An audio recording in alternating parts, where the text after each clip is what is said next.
Areas of special clinical interest include atherosclerosis, cholesterol, coronary artery disease, hypertension, and cardiomyopathy. She has published numerous articles surrounding cardiovascular risk management and cardiovascular disease. And please join me in welcoming Carol Watson.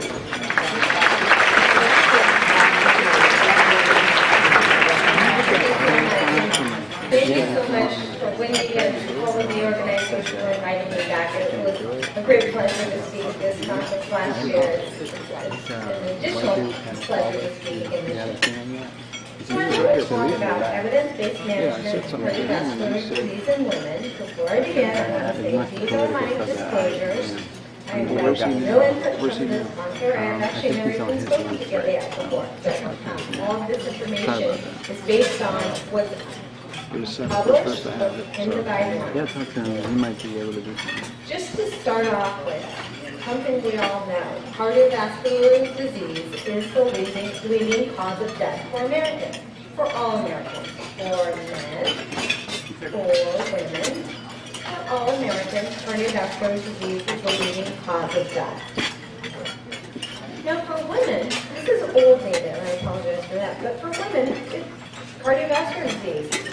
Cancer, very important, pathology, very important, but nowhere near the total burden of cardiovascular disease. And in fact, when you think about the one cancer that most women are absolutely focused on, which is very important pathology, it's not nearly the great threat to life as is cardiovascular disease. So what we're going to talk about in this presentation are the national guidelines. How can we attack this leading cause of death? What works? This is based on the effectiveness-based guidelines for the prevention of cardiovascular disease in women. This was published in 2011 from the American Heart Association. But what I also want to talk about, which I have spent years trying to figure out, is how did we get it wrong for so long?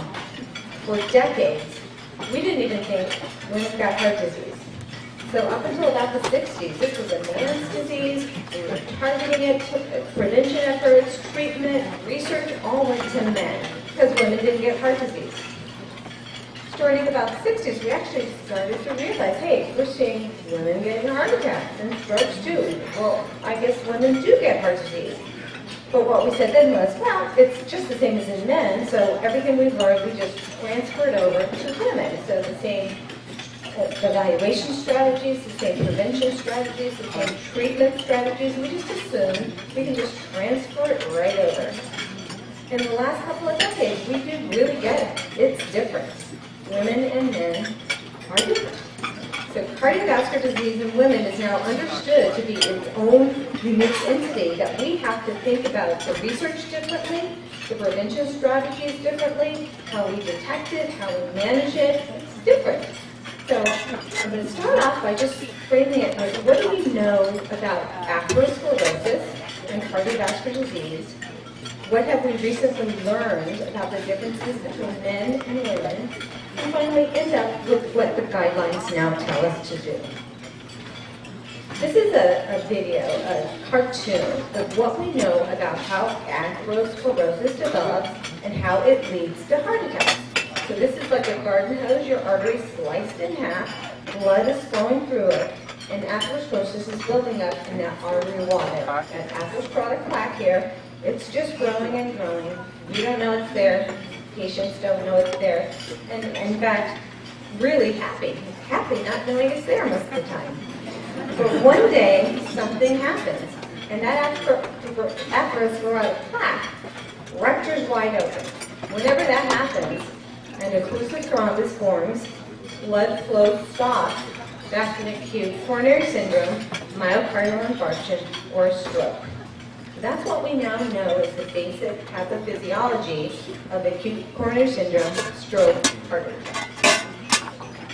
Therefore, to prevent that, there are three main tactics we can take. If we reduce that atherosclerotic plaque from ever developing, well, then it can't rupture. Even if it develops, but it just sits there quietly and doesn't rupture open, then it won't cause us any problems. And finally, if it does grow, it does rupture open, and a thrombus does form, we need to figure out how to limit that thrombus so we don't include as much blood flow for as long a period. Those are the three main tactics. One of the things that we started to learn about 20, 30 years ago is that atherosclerotic plaques come in really kind of two flavors. This is an angiogram showing an atherosclerotic right coronary artery. You can see atherosclerosis throughout, and your eyes are probably immediately drawn to this lesion right here. That is a highly stenotic lesion. It probably was the lesion that caused the symptoms, because those severe lesions have a lot of obstruction. They don't tend to have as much lipid in them. They have a lot more fibrosis, collagen, fibrotic material, calcification. And in fact, because they limit blood flow, they tend to be the cause of angina in most patients. You get exertional angina. If you put that patient on a stress test, you would have a positive stress test. You would treat that with all of our risk-reducing therapies that we know, but in addition, you might consider angioplasty, stent for revascularization, or other anti-anginal therapies. So that's that severe obstructive lesion. What we also know now is that there are a number of other atherosclerotic lesions that we never used to pay attention to. They're the ones that are less obstructive. We have minor obstruction, minimal or less obstruction, but they tend to have a large lipid pool, a very thin overlying fibrous cast, so they don't have as much collagen, as much calcification necessarily, but those are the plaques that rupture. They tend to rupture right open and cause acute coronary syndrome, so acute MI, unstable angina, and sudden death. So it's very important that we treat these lesions with respect. We give them all the risk-reducing therapies to try to stabilize them, and then we do go even further for any individual we deem to be at very high risk. Along with that, what we know now about the two flavors of atherosclerotic plaques probably has a lot to do with what we know about atherosclerotic burden in women. This is data from a very large database of angiograms that have occurred in the country. When you take a patient who has chest pain, send them to the cath lab and do an angiogram, what's the likelihood that you will find an obstructive lesion? By obstructive, we mean more than 70% of the lumen is blocked by the atherosclerosis. Well, if you look over here, even in the setting of typical angina, women are very unlikely, and the minority will actually have obstructive disease until they're above 70 years of age. Men, around 50, you start to see a majority with obstructive disease if they have typical angina. Now, if they have atypical angina, and I'll talk to you about this later, but remember, what's called atypical chest pain really is pretty darn typical in women. But anyway, we'll go with that terminology for today. If they have atypical angina, it's really impossible to ever see a majority of women have an obstructive coronary disease, even over the age of 80. Okay, so what are we going to do to learn more about that? Well, research. And fortunately, we've gotten a lot of great research coming out lately. And this is one of the real landmark studies that has really helped us try to figure out what's going on with cardiovascular disease in women. This is from the WISE study, the Women's Ischemic Syndrome Evaluation. Landmark study, prospective cohort study conducted at 4 United States sites. The goals were to improve the diagnostic testing for ischemic heart disease in women, to study pathophysiologic mechanisms for ischemia in the absence of epicardial coronary artery stenosis, and finally to evaluate the influence of menopausal status and reproductive hormone levels on diagnostic testing results. I just want to talk about this second bullet point briefly. When you do an angiogram and you guide the catheter up through the brain and shoot dye into the coronary arteries, you are looking at the large epicardial coronary arteries that go around the outside of the heart. But the heart is a very thick muscle, so it gets its blood flow not just from the outside of the heart, but also from the inside. So in addition to these large epicardial coronary arteries, there's a whole network of what we call microvessels. Those actually come from the inside of the muscle and spread outward. So the epicardial arteries that we look at in an angiogram come from the outside of the heart and give blood inward. The microvessels come from the inside of the heart and support blood outward. Okay, so keep that in mind. We learned 3 really important things from the WISE study so far, and we're continuing to learn more and more things. The first thing we learned was that women, even in the absence of what are considered critical stenoses on an angiogram, can still have a very large atherosclerotic burden. So this is actually one of the WISE participants. This is their angiogram. And if my colleagues in the cardiovascular world, cardiologists, saw that, they'd say, huh, this looks pretty good. Those arteries are pretty wide open.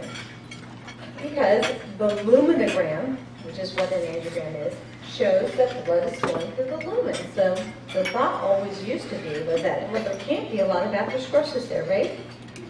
But let's look at 3 areas in this angiogram. They're marked A, B, and C. If you look at each of those areas that look pretty wide open, by intravascular ultrasound, you can see a large atherosclerotic plaque lurking there. So even in the absence of critical stenosis on an angiogram, there can be a lot of atherosclerosis hiding. And what the WISE study showed us was that men and women handle that atherosclerotic burden differently. In men, you get what's called negative remodeling. That means the atherosclerotic plaque tends to start protruding into the lumen earlier. So you get that critical stenosis on an angiogram. So you get that bump there, that plaque ruptures open, and you can have a heart attack. In women, something different tends to go on. You get what's called positive remodeling. So when you get this big atherosclerotic plaque in the artery, your artery expands to accommodate it so that the lumen is preserved. You actually don't see those critical high-grade stenoses on an angiogram, even if there's a lot of atherosclerosis in the artery. And the second really important thing that the WISE study taught us was that even if you have a woman who has chest pain, take her to the cath lab and you find no critical stenoses, so without CAD, if they continue to have chest pain, their outcomes are not nearly as good. They die faster than the women without CAD who have no chest pain. So even though we don't see anything on those epicardial arteries, they're still at greater risk. That was the second important thing. Those 2 things are probably related to what I'm going to show you on the next 2 slides. Remember I showed you that video with the plaque rupturing wide open. Plaque rupture, in many cases, is like basically an explosion, a bomb going off in the artery. It is dramatic and sudden and so painful. So patients come in to give insurance saying, I feel like an elephant is sitting on my chest.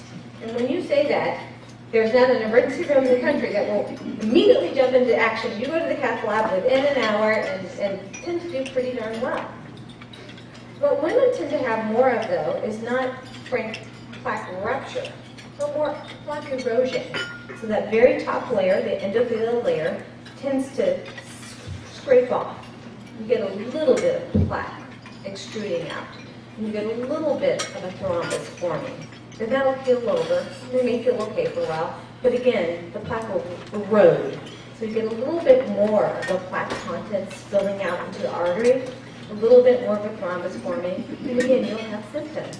But those symptoms will not be nearly as dramatic as that explosion going off in the artery wall. They'll be like, I just don't feel right. My chest is tired. I'm short of breath. I'm sweating. Things that are much easier to ignore in an emergency room.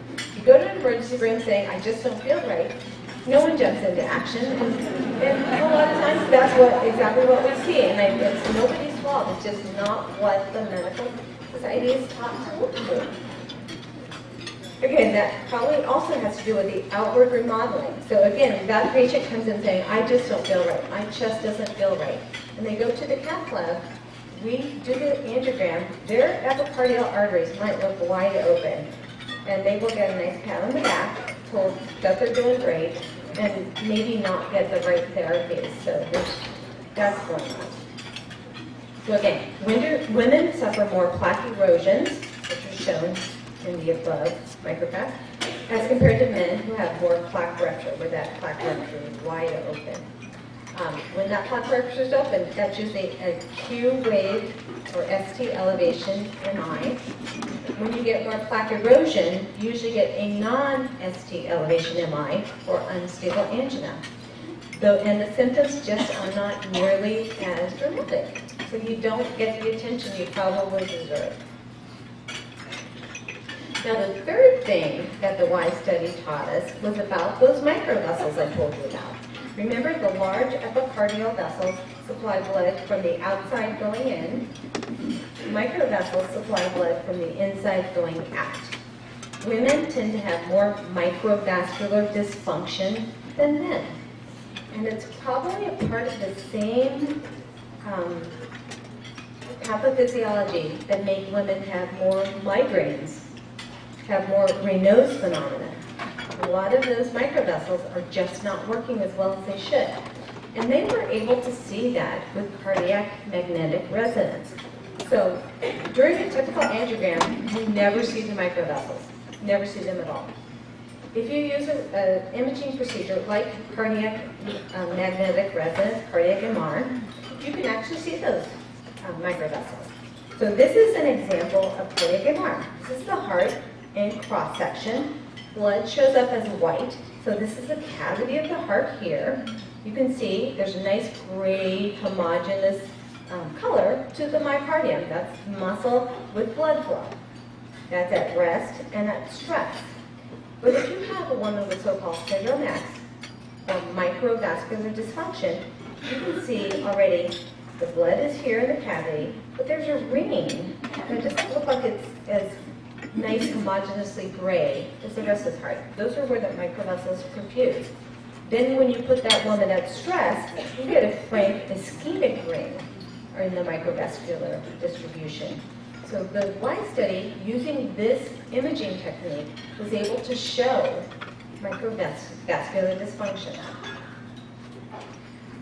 So now let's go back to thinking about what we know and what we did. Reducing atherosclerosis. That's clearly important in everybody. It's important in males and females. It's important for large epicardial coronary vessels. It's important for microvessels. And that mostly involves risk factor reduction. So these are the major atherosclerotic risk factors that we know of: tobacco smoke, high cholesterol, high blood pressure, physical inactivity, obesity and overweight, diabetes mellitus, and advancing age.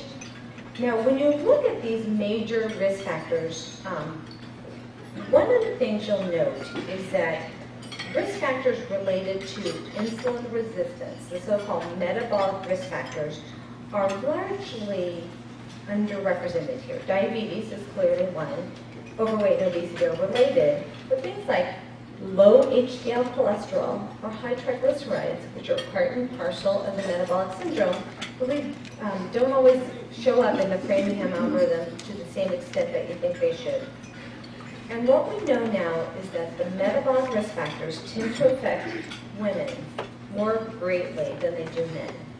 So for instance, take diabetes, which is the most severe metabolic risk factor.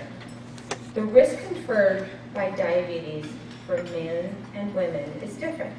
And in most cases, the risk conferred to women is greater than the risk conferred to men. So this is looking at the risk above baseline. The baseline risk is shown here. For coronary heart disease, men with diabetes have twice the risk as men without diabetes. But for women with diabetes, it's 4 times a higher risk. Stroke is the opposite. That's the one risk factor where men seem to have it worse than women in terms of diabetes. But claudication, much worse for women with diabetes than men with diabetes. Heart failure, much worse. And total cardiovascular disease, much worse. So diabetes, as sort of the consummate insulin resistance metabolic risk factor, seems to confer more risk to women than it does to men. the metabolic syndrome, the whole constellation of those risk factors. So it is all these metabolic type of risk factors that tend to occur together much more commonly than you would expect simply by chance. So we do believe there's a common pathophysiologic basis for these risk factors, and we think insulin resistance is probably part of that. The 5 risk factors that are involved are abdominal obesity, high triglycerides, low HDL, high blood pressure, or elevated fasting glucose. Any 3 of those 5 make the definition of the metabolic syndrome. In many studies, it's shown that the metabolic syndrome appears to confer slightly more risk to women than it does to men. This is from a set of European cohort studies. They use the World Health Organization definition of metabolic syndrome, which includes insulin levels, but it's very similar to ours. They found that the cardiovascular mortality was increased 2.26-fold in men, but 2.78-fold in women. And other studies looking at stroke or heart attacks have shown a similar pattern. And then elevated triglycerides, one of those components. You see, this is an unadjusted models, the risk conferred by elevated triglycerides. The risk increases in men, but it increases more sharply in women. And in fact, if you look at a meta-analysis of 17 different prospective studies, it shows that for every increase in serum triglycerides at 89 milligrams per deciliter, the risk of coronary heart disease increases 30% in men, but it increases twice that in women. So a lot of these metabolic risk factors really do seem to confer more risks for women than for men. Okay, what's the next step? Well, let's think then. We've dealt with atherosclerosis. The important thing is to keep it quiet, not rupturing, not eroding, because the unfortunate truth is in this society, we're kind of all walking around with atherosclerotic plaques after a certain age. We just have to keep them quiet. So how can we do that? Well, inflammation turns out to be one of the most important factors. So in that atherosclerotic plaque, the more inflammatory cells there are, the more likely it is to rupture or erode. One of the ways that we measure inflammation in this current society is by measuring inflammatory markers. So a lot of what I'm going to talk to you about in the next set of slides is looking at data about the inflammatory marker hsCRP, high sensitivity C-reactive protein. I'm going to make a big disclaimer right now. I do not want you to go out and routinely measure hsCRP. It is a research tool, and that's how I'm using it in this presentation, so please do not go out and measure CRP in everyone. And I will show you the guidelines that tell you, please don't go out and measure CRP in everyone. But anyway, it is an inflammatory marker, and every single one of our cardiac risk factors is pro-inflammatory. So high cholesterol, high glucose, hypertension, smoking, they all inflame our endothelium and our vessels. And when you do that, you can see these inflammatory markers produced in the serum. If you have elevated inflammatory markers, you have increased risk of cardiovascular events. So the higher your inflammatory burden is, the higher your risk of coronary heart disease and stroke. And this can be any inflammation. Your body doesn't really care. So if you have rheumatoid arthritis or lupus, really, really high inflammatory burdens, the major cause of death in those patients is coronary heart disease. It's not their lupus, it's not their rheumatoid arthritis. The major threat to life now is cardiovascular disease. Most of us don't have those huge inflammatory burdens from those diseases, but many of us have low-level inflammation from a lot of things we do. From getting the flu, or from being overweight. I'll show you a lot of things that inflame us can increase the risk of cardiovascular disease. And when you look at all sorts of risk factors put together, having a high CRP confers a great amount of risk, and if you have higher CRP in conjunction with elevated blood pressure, cholesterol, anything else, it dramatically increases your risk. Now, again, this is from national recognition. Don't go out and measure CRP in everyone. It should not be used for routine screening of all women, but should be reserved for refining risk estimates in intermediate risk patients when there is an uncertainty regarding the need to start drug therapy. So if you have a patient whose cardiovascular risk you can't get a great handle on, The national guidelines say, you can measure it if you want. It might help you either push your hand forward or hold it back. So if it's elevated, you might think, okay, I'm going to go ahead and modify the risk factors. But if you ever do measure CRP, do not chase it. It is never meant to be chased. So you don't then say, I'm going to treat their blood pressure until their CRP is normal. It is not to be used that way. It is just a possible use in risk assessment and refining that risk. In this paper, they say consider statins in women over 60 years of age if after a lifestyle modification, HSCRP remains elevated. But again, that is a class 2B recommendation, and I'll talk to you all about what those numbers mean and the level of evidence is B. But a lot of things we can do. We can modify a lot of things in our lives to hopefully bring down the inflammatory burden. Having a lot of metabolic risk factors increases your inflammation. So the more metabolic syndrome components you have, the higher your CRP levels are. There's a lot of biobehavioral risk factors that increase biomarkers of inflammation, increased body fat, smoking, low physical activity, poor aerobic fitness, low fruit and vegetable intake, low omega-3 fatty acid intake. Okay. So we want to reduce the amount of atherosclerosis we have. We want to hopefully prevent that plaque from rupturing or eroding, but if it does, then we need to try to limit the size of the thrombus, the clot that forms over that plaque rupture or erosion. If you've ever had a heart attack or stroke, using an antiplatelet agent to try to limit thrombosis is clearly effective, beneficial. Everybody recommends you should do that. The number one antiplatelet agent in this country is aspirin. So this is data on aspirin in patients who've already had a cardiovascular event. And you can see there's a significant reduction in every further event in those who are given aspirin versus those with placebo. And there was a very large trial called the Physicians' Health Study, which was reported out in the 1980s, which took primary prevention men, these were all male physicians, they were randomized to receive aspirin at a dose of 325 milligrams every other day. So that's a full adult strength aspirin every other day. They were followed up for 5 years, and they found they had a dramatic reduction in heart attacks. So from that day forward, the recommendation became, if you're a man over the age of 50, take cardioprotective aspirin, usually 81 milligrams a day. But again, because for years we thought men were just like women, the recommendation became for anyone over the age of 50, just take the baby aspirin a day. But it was years until we actually did the study to try to see if that was a good recommendation or not. But in 2005, the Women's Health Study, low-dose aspirin in primary prevention, was published. The study looked at almost 40,000 initially healthy women aged over 45 years of age or older, randomized them to low-dose aspirin or placebo, and then followed them up for about 10 years.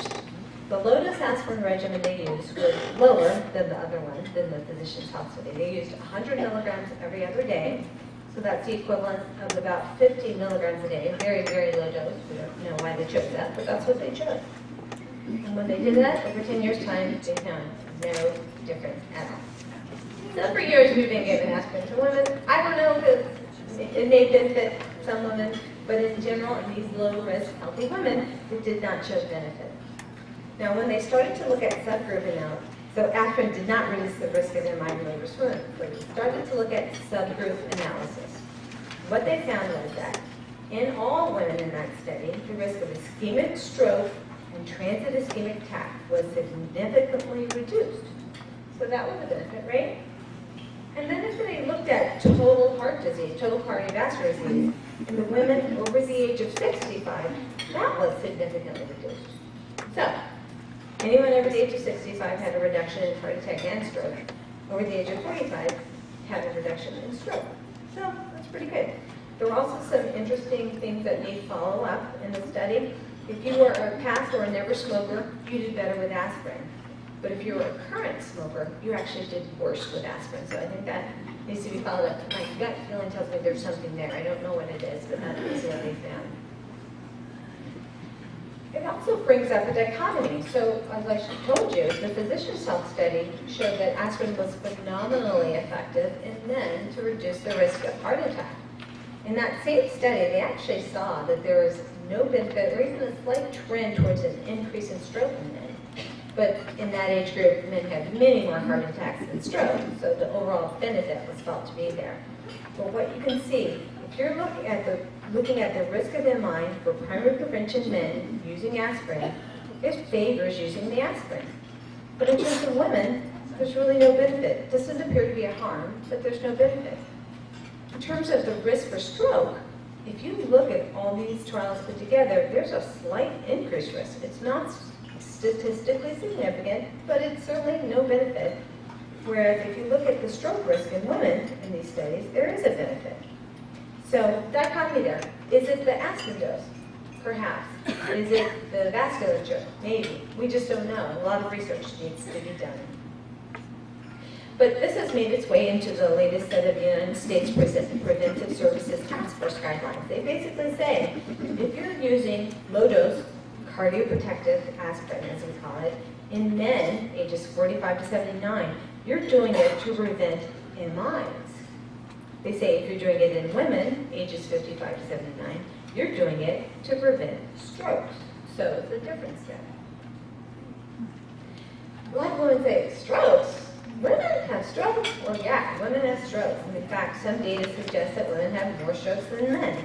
This is data from the NHANES study, it's a large national study of 17,000 individuals older than 18 years of age that was collected between 1999 and 2004. When they looked at different age groups, younger, middle age, or older, they found that in all three of those age groups, women had more strokes than men. In the younger age groups, the ratio was closer to 1. It was 1.2 strokes for every 1 stroke in a man. But as you get the middle age, it was 2.5 strokes for every 1 stroke in a man. In the older ages, it started to even out again. But again, women were having as many or more strokes than men. So the stroke statistics in this country tell us that the risk of stroke doubles each decade after the age of 55, but a lot of strokes still occur in younger people. So about 25% of strokes occur in people under the age of 65. Stroke death rates are higher for African Americans and for whites, even at younger ages. And each year, about 55,000 more women than men have a stroke. The risk of ischemic stroke in current smokers is about double that of non-smokers. And high blood pressure is the most important risk factor for stroke. Okay, so let's get on to the guidelines. So this is from, again, the 2011 update on the evidence-based guidelines for the prevention of cardiovascular disease in women. These are from the American Heart Association. The guidelines from the American College of Cardiology are very similar. Let me go over the classification of guidelines. Guidelines have a classification, a class, and a level of evidence. So those are two important numbers or things you need to think about whenever you're presented with a guideline. The class tells you basically how strongly do we feel that you should do this. Class 1 means pretty much everybody agrees you should do this. Class 2A means most people agree you should do this. Class 2B is what I consider just barely made it into the guidelines. Data's mixed. Some people say you should do it, some people say you don't. So you really have to decide for yourself what you're going to do. If you do it, the guidelines will sort of support you. But if you don't do it, the guidelines will support you too. Class 3 means you should not do it. Everybody agrees, don't do it. And then the level of evidences are usually graded A, B, and C. Level of evidence of A is the best. That means multiple randomized controlled clinical trials have shown the benefit of this therapy. Level of evidence B is sort of a lower level of evidence. So it usually means either there's only been one randomized controlled trial that showed this benefit, or it means it's only based on observational epidemiologic evidence. Level of evidence C is what we call expert opinion. It's a bunch of smart people got around the table and agreed this is something you should or should not do. Okay, so how do we prevent cardiovascular disease in women? So lifestyle intervention. Cigarette smoking, don't. Everybody agrees. Level of evidence, I'm sorry, class 1. Now the level of evidence is only B. This will tell you why. Everybody agrees you shouldn't smoke, but have there ever been any randomized controlled trials of non-smoking? Am I going to say, these 5,000 people I'm going to tell them, smoke a pack a day, these are not, and we'll see what happens in 10 years? No. So we don't have randomized controlled data, so it's observational epidemiologic data, so it only can get a level of evidence B, but it's a really strong recommendation. We all agree, you should not smoke. Now, physical activity. This is something that had been updated, and I like the update. So they recommend 150 minutes a week of moderate exercise or 75 minutes a week of vigorous exercise. But what they added was performed in episodes of at least 10 minutes. That made all the difference to some of my patients, because when I would come at them and say, I want you to do 30 and 45 minutes a day of moderate to vigorous exercise, they would look at me like, where's she from? Does she know what my life is like? But if I say, can you get in 30, 45 minutes of exercise a day, but you can do it in 10-minute increments. So on your coffee break, walk around the block. At lunchtime, maybe take a 20-minute walk around the block. If you can do it makes it much more powerful. The other thing that was added to the exercise recommendations were muscle strengthening activities. And that had a class 1 recommendation, level of evidence B, basically because as we age, all of us, we lose muscle mass, and in order to keep our basal metabolic rates up and things like that, keeping muscle mass up is important. Cardiac rehab, yes, everybody agrees you should do it, class 1. Dietary intake, the dietary intake has always said, lots of fruits and vegetables, whole grains, etc. Limit saturated fats, cholesterol, alcohol, and salt. What they added is some sugar. So we understand now that there's a lot of carbohydrate excess in this country, which leads to a lot of insulin resistance and insulin resistant related risk factors. So they say now, definitely limit your sugar. Weight maintenance, basically maintain or lose weight to achieve a BMI of less than 25 and a waist circumference of less than 35. Omega-3 fatty acid supplementation they recommend. Got a 2B recommendation, so that means the data is mixed, but certainly something you can do.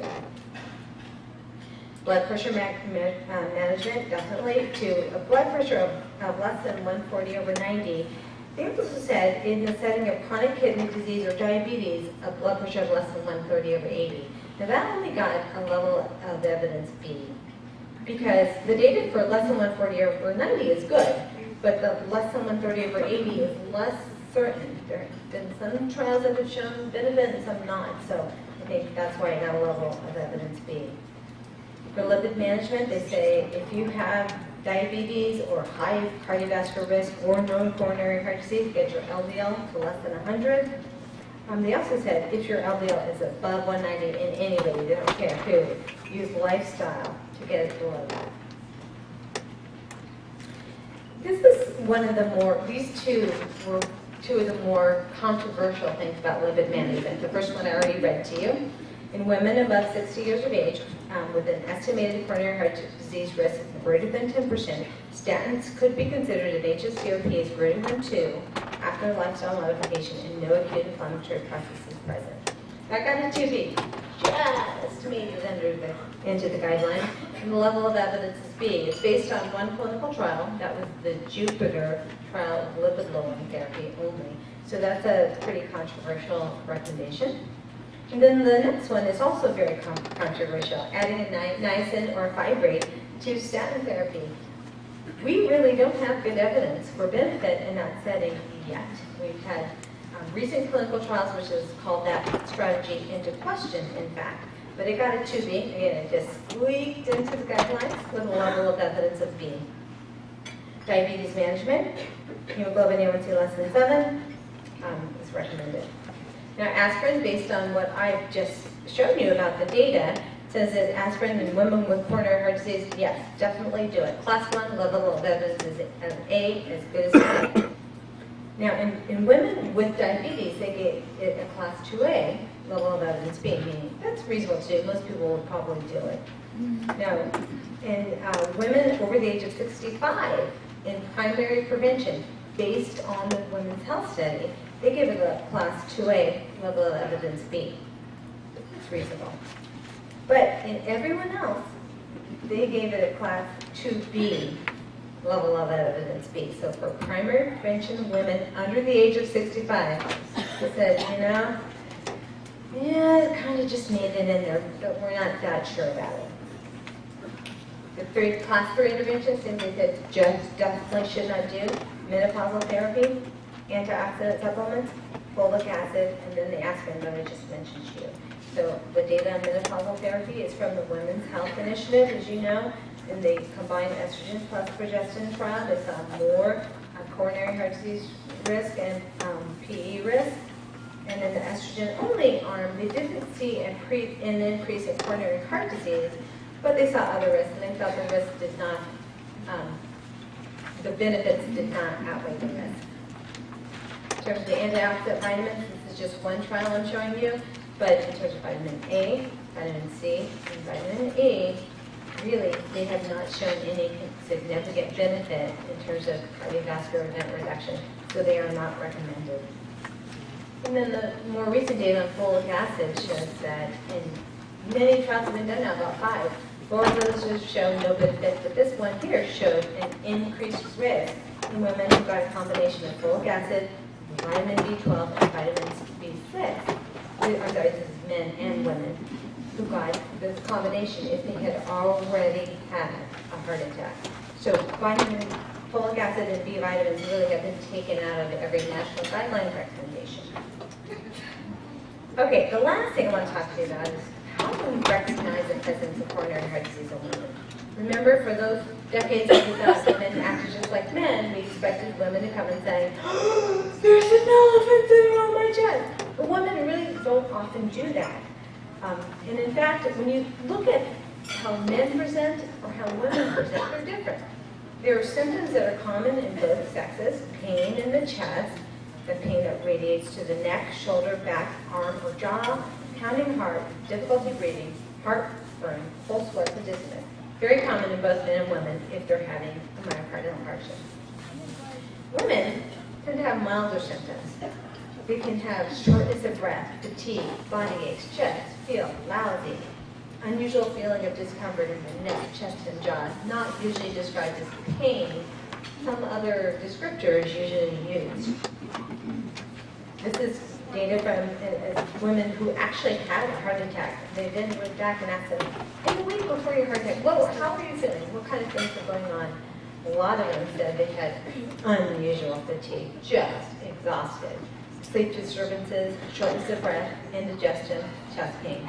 And then right at the time of their heart attack, a lot of them had shortness of breath, weakness, fatigue, and chest pain. So as you can see, a lot of these symptoms are just so non-specific that you just have to have a really high incidence of suspicion when a woman comes into the emergency room saying these non-specific symptoms. Remember, women don't like going to the emergency room for no reason. So if a woman shows up, there's something going on. But even with these non-specific symptoms, you have to think about the heart. I always tell my patients, anything from my navel to the nose comes on with exertion, goes away with rest, whether it's physical exertion or mental exertion. You have to consider the heart and rule it out before you just brush it off. Okay, and the last thing, again, women do get heart disease. We figured that out around 1960, but they said, it's just like heart disease in men, so we can transfer everything we knew from men to women. And that meant that a lot of the research never evolved to women, including the research on non-invasive testing. And it turns out that non-invasive testing is not great in women. The treadmill exercise EKG is often inaccurate. There's about a 33% false positive rate and about a 25% false negative rate. You do the math, that means you're wrong like a good amount of the time.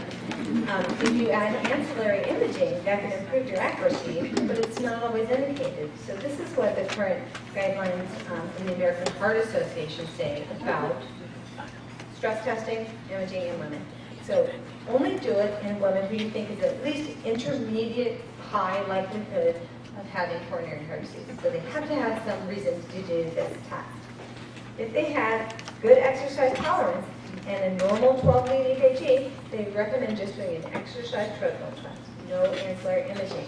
If it's low risk, then just give them risk factor modification and follow them up. If it's intermediate risk, then you'll likely need to go on to additional exercise testing with imaging. So now, if they're able to exercise, then they just do an exercise test with imaging, either myocardial perfusion, adenosine, echo, something like that. If they're not, then they're able to exercise, then they need a pharmacologic stress test. Again, if it's normal or only mildly abnormal, you can just go ahead with risk factor modification. If it's very abnormal, you have to consider angiography. This is the last thing I want to say. We're learning so much now about what brings on stress or ischemia in women. So this slide says we want to make stress tests as realistic as possible. This is kind of my pet peeve when women come to me saying they've been telling physician X this for the last 5 years. They say, "Oh, you're just stressed." Yeah, I'm stressed, and it's causing me ischemia. Because it turns out that a number of smaller studies have shown that ischemia in women may occur from mental stress more often than physical stress. Really interesting data. So these are small studies. We're not really followed up for, which makes me kind of frustrated, but I hope someone catches on to this. In one study from the Journal of Health Psychology, 160 men and 24 women with known coronary heart disease underwent exercise stress tests and mental stress tests. Those mental stress tests sound so mean. They ask them sort of unanswerable questions, like unanswerable math questions or something else, and then time them. And they come to it. Oh my God, they sound really mean. But anyhow, they found that women had more EKG documented ischemia during mental stress. Men, on the other hand, had more ischemia during physical stress. In another study from the American Heart Journal, 170 men and 26 women with known coronary heart disease were evaluated during daily during daily activities, exercise, or mental stress. Women reported chest pain more often during daily exercise and during laboratory mental stress tests. Men reported more chest pain with exercise. So there's a difference there, and I think that needs following up and more research as well. So I just would like to conclude by saying coronary heart disease is the leading cause of death in women. Risk factor modification is the cornerstone of cardiovascular risk reduction. The pathophysiology of angina, coronary syndrome, stroke, myocardial infarction really does seem to differ between men and women. And therefore, the preventive strategies may differ. Evidence-based therapy should be utilized, and therapies of no proven benefit should be avoided. And as always, evidence continues to evolve. So if Wendy invites me back in a couple of years, hopefully I'll have an update for you. Thank you very much for your time.